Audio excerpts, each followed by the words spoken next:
Journal of Discourses. Volume 14. Discourse 30. Delivered in the New Tabernacle, Salt Lake City, Sunday morning, August 27, 1871. Titled, Missionaries and the Influence of Mothers. By Brigham Young.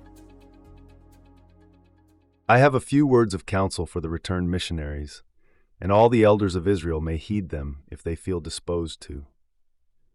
You hear the elders, when they return and get up in the stand, tell what happy days they have experienced on their missions, how they have enjoyed themselves, the Spirit of the Lord has rested upon them, how they have spoken to their own astonishment, words have been given them that never entered their hearts before, and when they have lifted up their voices in the name of the Lord to testify of the gospel of the Son of God, they have astonished themselves, and so on. You know what they say.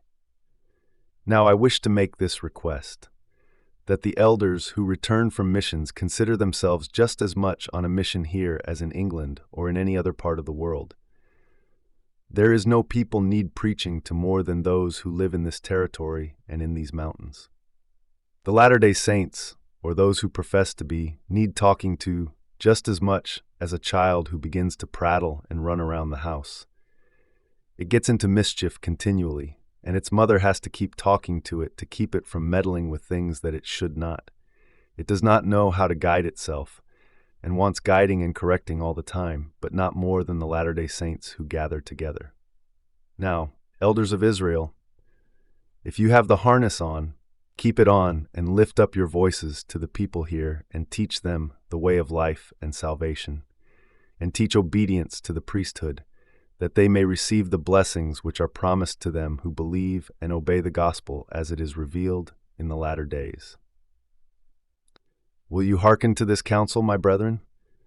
I have not the least objection to the sisters considering themselves on missions to teach their children the way of life and salvation. I feel like saying a few words about seeing so many empty benches here, but there is some excuse for this. For if you were to take this congregation, small as it seems, and try to put it into the common halls where our brethren have preached, you would find a portion of it out of doors. And very few meeting houses in the eastern country would hold the people who are here this morning. Still, there could be a great many more here.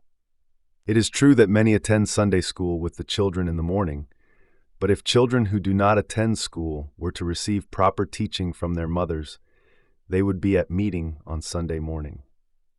Mothers, will you be missionaries? We will appoint you a mission to teach your children their duty. And instead of ruffles and fine dresses to adorn the body, teach them that which will adorn their minds. Let what you have to clothe them with be neat and clean and nice.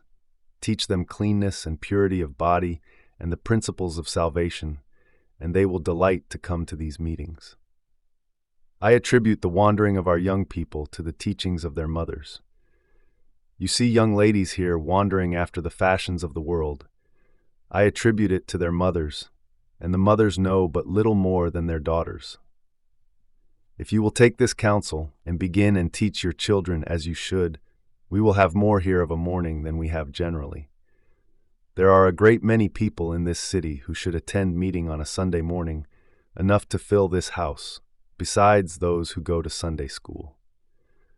When they were in the lands where they were hated, and the finger of scorn was pointed at them, they delighted only in the society of their brethren. And when they had an opportunity to escape from their arduous labors, they would travel day or night to meet with the saints. But here everything is so free, so easy and delightful, that they are here, there, and everywhere but where they should be. A few Latter-day Saints, however, and I think the majority of them, are doing the best they know how.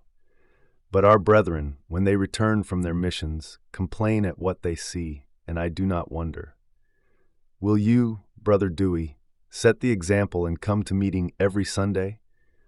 Or shall I, in a few Sundays, hear that you are gone on a pleasure excursion, that you are riding out here or there? How will it be with Brother Ship and others who have been speaking? How long will it be before we hear that you have gone on the railroad to Wasatch or somewhere else on a pleasure excursion, or to your farm, or to visit your brethren? There is one thing that we have to meet with here. In our community, we have a few from the Society of Friends. We commonly call them Quakers. As far as I have known them, and I have known them as long as I can remember, if they do not work or visit on the Sabbath, they will mourn the whole week. They are so free and independent that they want to show the whole human family that they have no more regard for one day than another, and especially the Sabbath day. We have to meet with this influence here as well as other things. And unless our Quaker friends who come into the church are continually led, they will never come to meeting. They are sure to be fishing, going after hay, or hunting their cattle, and these practices have their influence on others. I wish to say to the elders and mothers in Israel, teach your children as they should be taught, and you will find they will never stray from the path of rectitude. There is more depending upon mothers than is generally supposed. You may take any nation in the world, and just let the mothers say, there should not be a soldier in the army, and kings might call for soldiers, but they would be disappointed if they expected to obtain any. Mothers bear more influence in the nations of the earth than they are aware of. Take my counsel, and teach your children how to live. Teach them to pray, to come to meeting. Teach them to love the Lord and to believe and read the Bible, and when they grow up, they will delight in doing right. As for the so-called Christian world, all I wish to say about it I can say in a few words. Yesterday, when talking about the priests, I discovered there was considerable humor in our beloved brother who has been speaking to us this morning, and I joked him.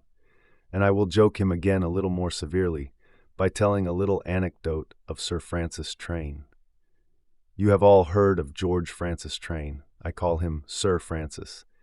He says, in speaking of a certain dignitary, just sit down and tell me all you know in 5 minutes.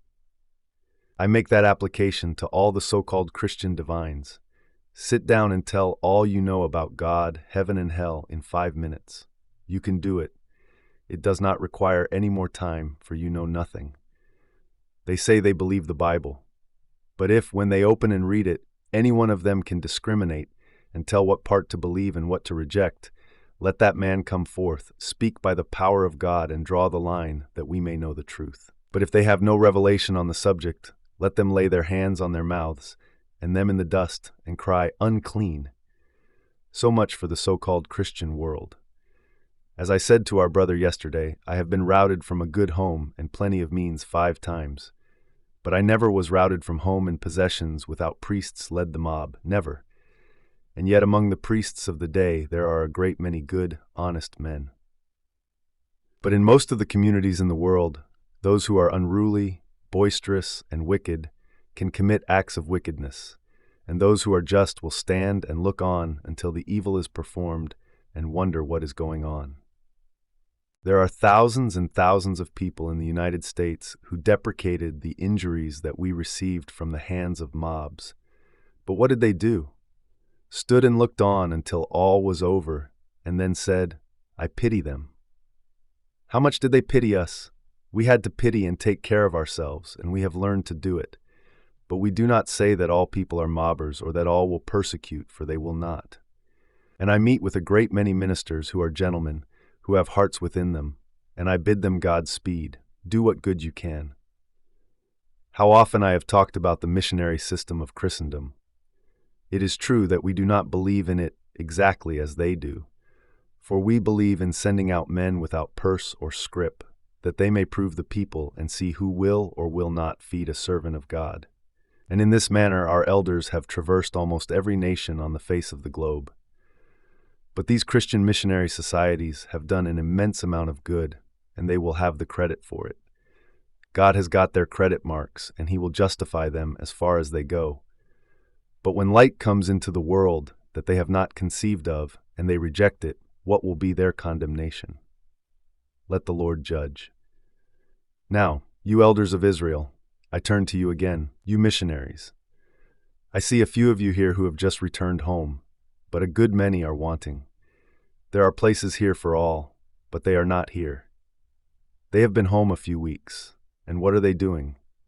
Visiting with their families, or perhaps gone to the canyon after wood.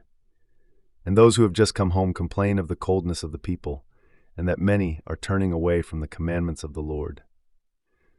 I say to those who complain of these things, see that you do not do likewise. Come to meeting and be ready to talk here.